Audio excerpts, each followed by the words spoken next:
Good Shabbos, everybody. Hello again. I'm so delighted to get to learn a little more Torah with you.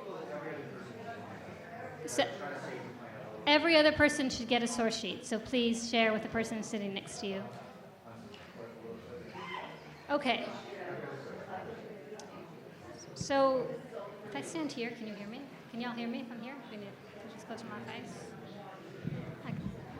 Okay, great. All right. Thank you. What number is it?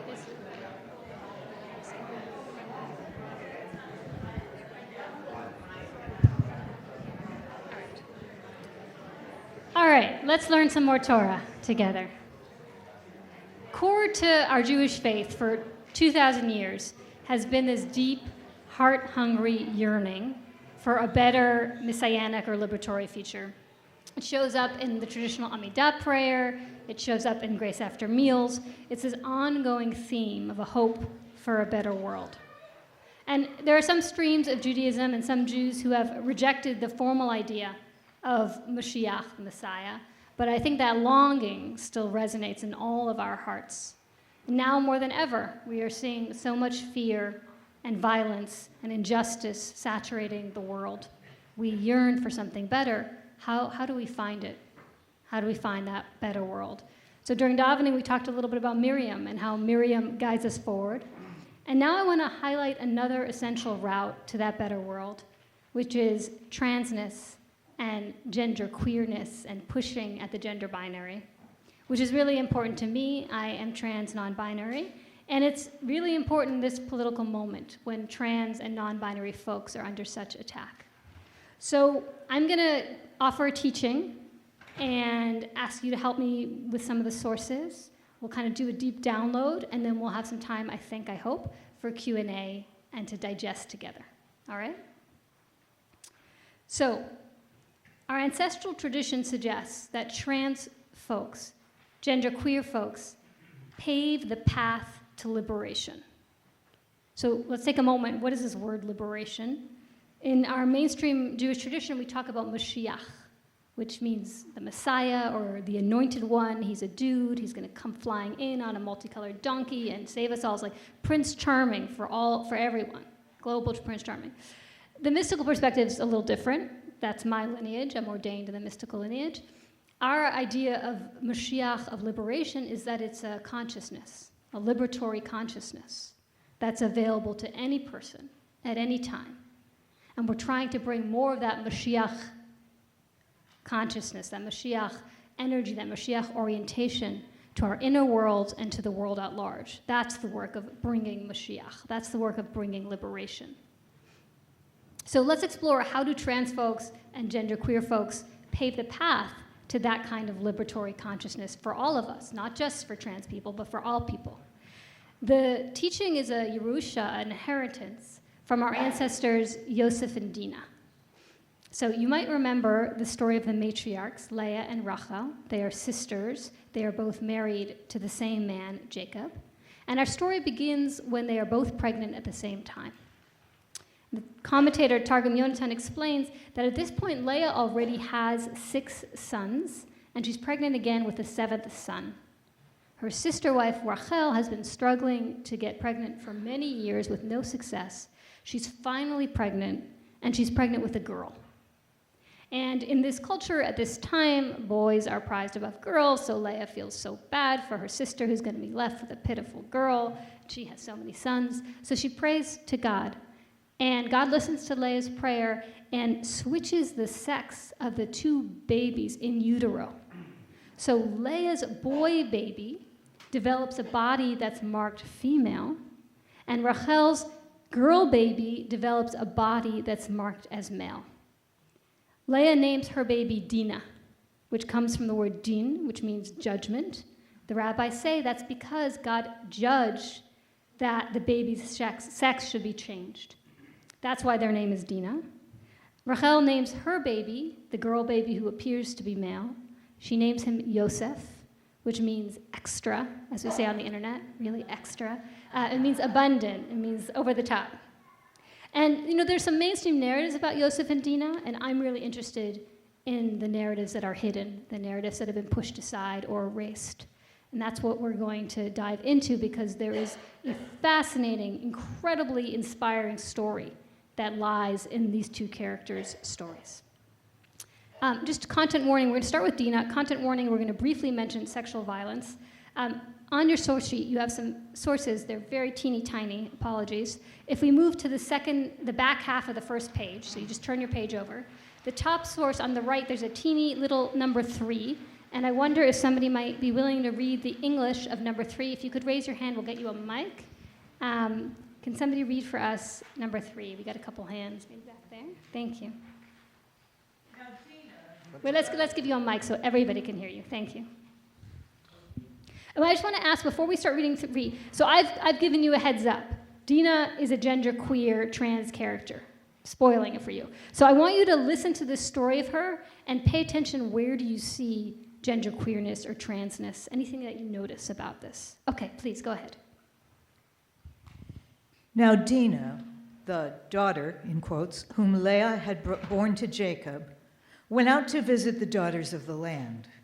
Shechem, son of Hamor the Hivite, chief of the country, saw her and took her and lay with her and disgraced her. Being strongly drawn to Dinah, daughter of Jacob, and in love with the boy, he spoke to the boy tenderly. Thank you. I'm just curious, no shame in the answer. Who's familiar with this story? Who's encountered this story before? Just a show of hands. The story of Dinah. Okay, great. So some folks, we're going to give a new twist to it. Some folks are going to meet Dinah for the first time. So what do you notice, if we can just raise your hand if you have any thoughts about what evidence is there for genderqueerness? I think I'm going to take this off and just hold it. What evidence is there for genderqueerness in this story of Dinah? What do you see? Yeah, in the back.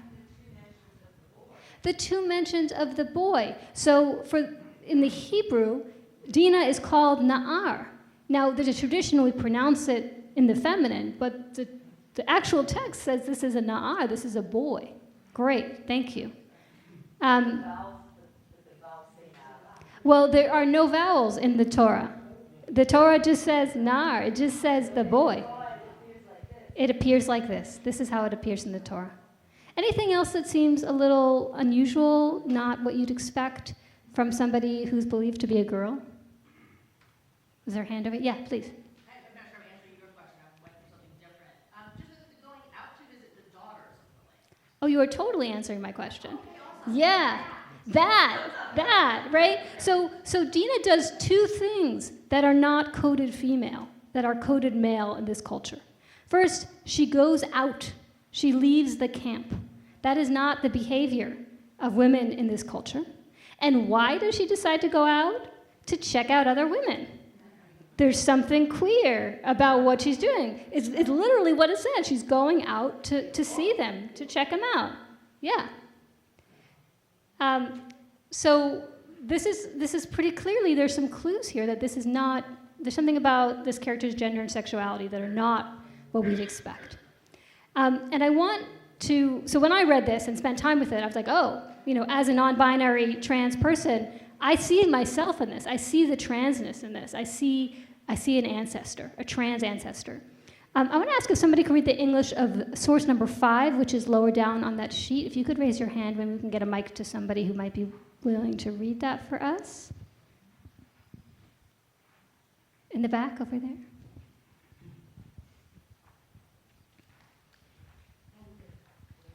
So we're in source number 5. We must not spend time wondering how such a misfortune could have happened and what errors, if any, her parents had committed. We must remember that Dinah's nature was like that of a male who was in the habit of going out into the field. This is how she conducted herself. Our sages have explained that as a fetus, Dinah grew in her mother's womb as a male child, and that it was Leah's prayer which led to her being born as a female. Thank you. So this is coming from the Shnei Luchos HaBris, 17th century. So we just skipped over, apologies, that what happens when she goes out to check out the other one? What happens when she crosses the gender binary? She's attacked. She faces violence.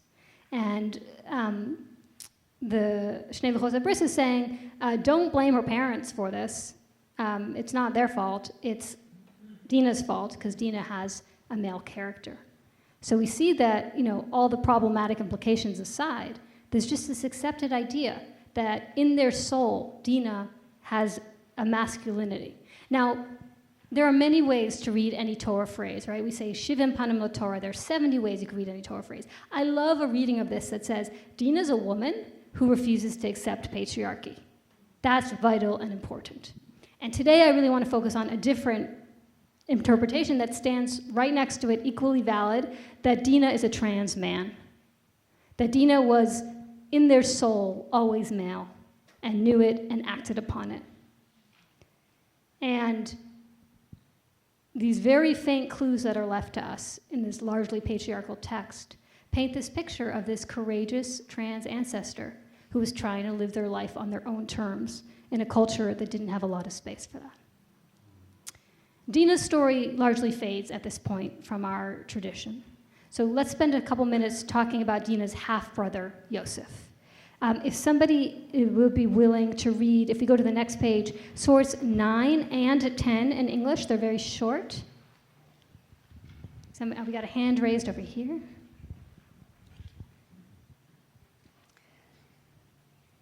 Leah had weak eyes. Rachel was shapely and beautiful. Yafat Ta'ar v'Yafat Mareh.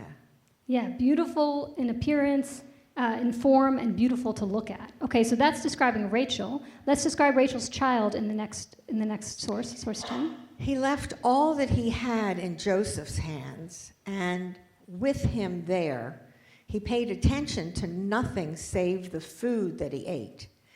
Now Joseph was shapely and beautiful.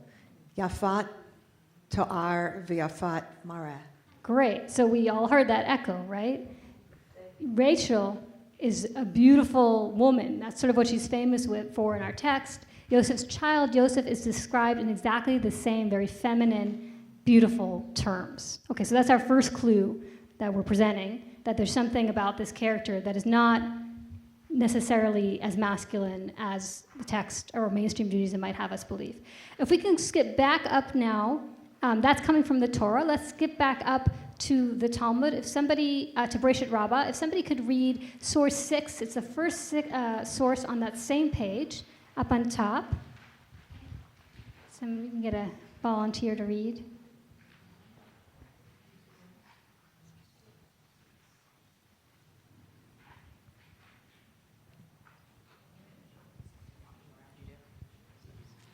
Joseph, 17 years old. So why do you say It says he, but I want us to say they. Want me to we say can they? Okay. Yeah. So why do you say they were a lad? Is it because they would do things of teen girls? They would groom their eyes, lift their heels, and curl their hair. Great, thank you. So the story of Joseph unfolds, and Joseph is 17 years old when their brothers, as you may know famously, right, start having problems with them. But they're described as a lad, as a young boy. Why? The rabbis want to know. Oh, because they acted like a little girl. And, teen girls, we know, are childish and juvenile. And so they did those things. They lifted their heels, they curled their hair, they put makeup on their eyes. So here's this very clear tradition that Joseph is acting in ways that are coded very feminine. And I'm sure you know the very famous story of this is that Joseph's father, Jacob, really loved this unusual child of theirs, really embraced them. And what did they famously give them? Coat of many colors, which already sounds like, oh, okay, this is interesting. A rainbow coat. Sounds pretty queer to me. But the text is even more interesting, because what the text says that Joseph got is a ketonet pasim. That's what's translated as a coat of many colors. What is a ketonet pasim?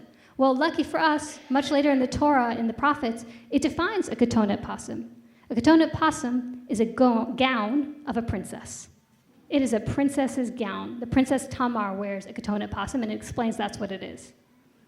Now, Yosef is more than just a flamboyant dresser. They're also an oracle. They're also a visionary. Their transness gives them access to perspective on the world that others don't have. They're not very skilled in conveying their unique and powerful perspective. And their siblings are not very skilled in hearing anything that challenges their worldview. So they threaten Joseph. Eventually, they sell Joseph into slavery. Joseph rises to become second in command in the land, vice pharaoh. And then when the entire family back home get hit with a famine and they come down to Egypt looking for food, Joseph has this incredible capacity to find forgiveness for their siblings that treated them so horrifyingly, right? Joseph is an example of being able to see goodness in people who caused harm and being able to welcome them back to that goodness. Now, my teacher, Rabbi Erwin Keller, points out that there's this beautiful tikkun, or restoration, at the end of Joseph's life. I want to ask if somebody might be willing to read source 12, which is on the next page.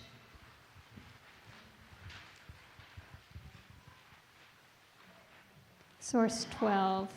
Do we have a hand here? Yes, great, thank you.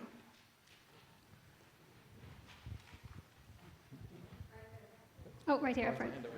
Ah, we'll get you. There's another one. Hi. It was on a certain day. Sorry, the next one. Oh, the next one. I'm so sorry. I gave you extra sources, so you Okay, can go thank you. further later. So 12, okay. Joseph lived to see children of the third generation of Ephraim. The children of Machir, son of Manasseh, were likewise born upon Joseph's knees. Great, thank you. So we're hearing that Joseph lived a long time. They have two children, Ephraim and Manasseh, and they lived to see the children born on Joseph's knees. Yildu al berkei Yosef. What does that mean? That's a strange expression. Why are they being born on Joseph's knees? So Rabbi Erwin Keller points out, you can see the image in the statuette right below, that this was a tradition in ancient Mesopotamia, that the matriarch of the clan holds the birthing woman so that the baby being born, their spiritual energy is connected through the birthing woman to the matriarch. And Joseph is in that position. Joseph has been embraced by their full family as the matriarch who holds the birthing women. Kind of incredible, right? And I want to read one more really beautiful and moving piece of Joseph's story, which is source 13. I think we had a hand back there. That might be willing to. Great, thank you. So this is the end of Jacob's life. Jacob gathers all their children, gives each of their children a blessing. And these blessings speak to the essence of each of their characters, something deeply true about them. So what do they have to say to Joseph? The God of your father's house, who helps you, and Shaddai, God of breasts, who blesses you with blessings of heaven above, blessings of the deep that couches below, blessings of the breast and womb. Berachos Shaddai Barachem. Joseph is being blessed with the blessings of breasts and womb. I mean, what an incredible story just hiding there for anybody whose eyes aren't totally fogged over with patriarchy, of a trans woman who is celebrated and accepted and blessed in our culture, in our heritage, in our tradition.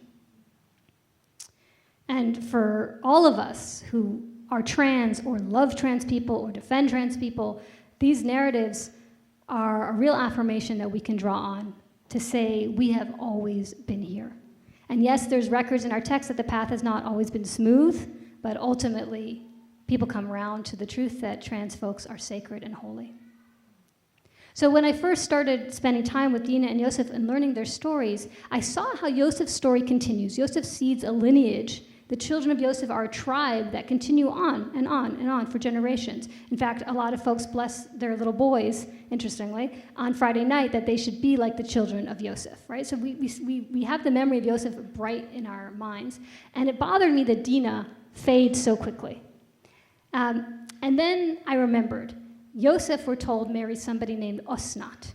And Pirkei de Rabbi Eliezer, a 9th century text based on a much older tradition, says that Osnat is Dina's daughter.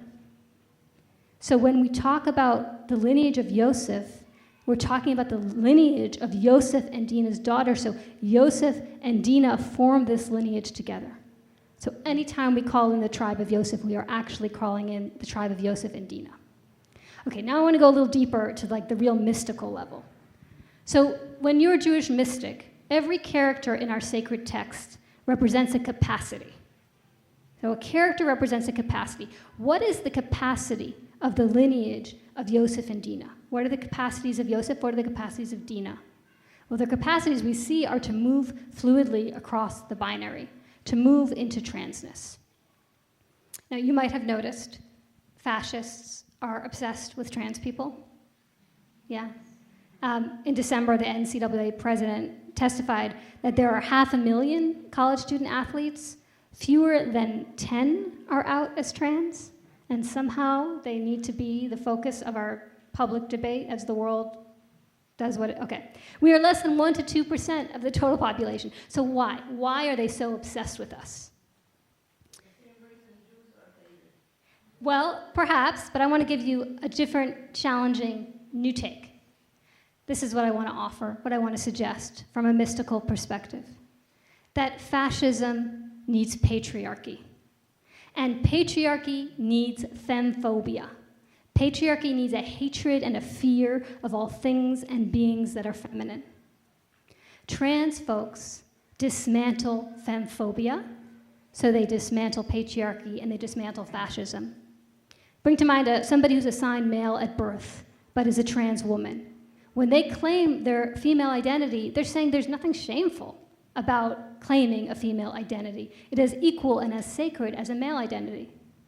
Or somebody who's assigned female at birth, who then claims a male identity, they're saying, just because I was, perhaps socialized as a girl, it doesn't mean I don't have a right to this capacity of masculinity, to this identity of maleness. It's not so sacred up in the heavens that I can't touch it. And of course, people who are non-binary, who play across, within, beyond the genders, make clear with their lives that all genders are sacred.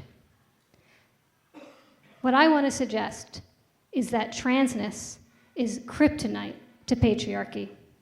And patriarchy is essential to fascism. And that's why we have to defend trans folks. We have to defend them because it's the right thing to do for trans folks and non-binary people, to defend them. But we also have to do it because patriarchy is bad for all of us. And trans and non-binary folks are warriors working to dismantle patriarchy. It's very obvious the way patriarchy is fatally damaging to women. But I also want to underline the way patriarchy damages men.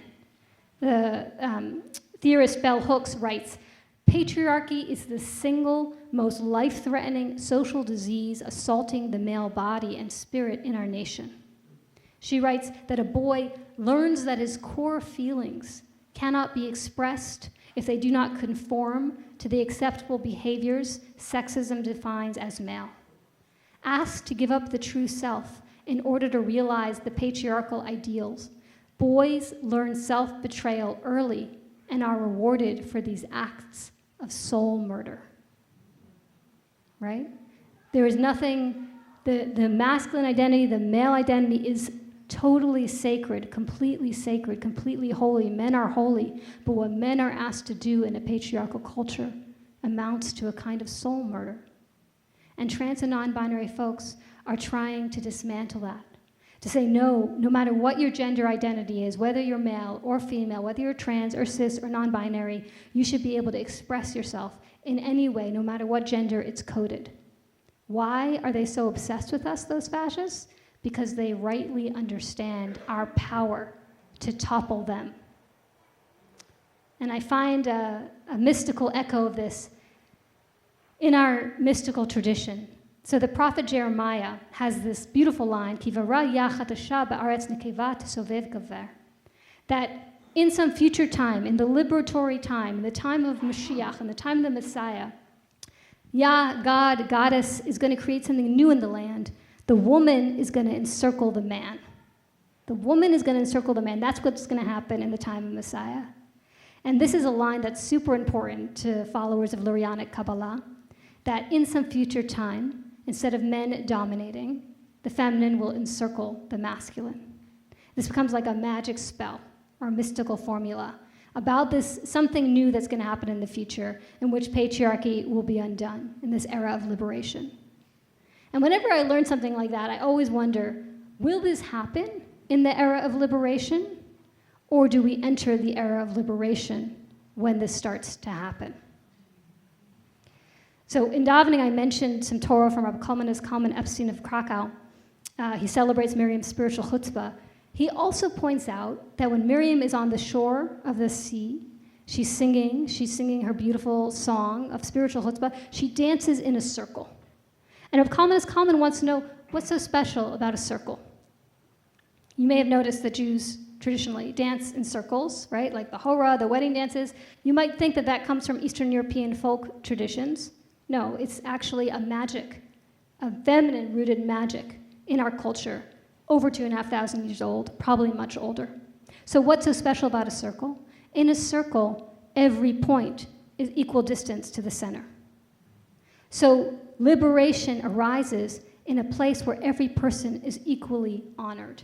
That's the Messianic world, where you are sacred regardless of your gender identity, where you all have a place, we all have a place in the circle of humanity.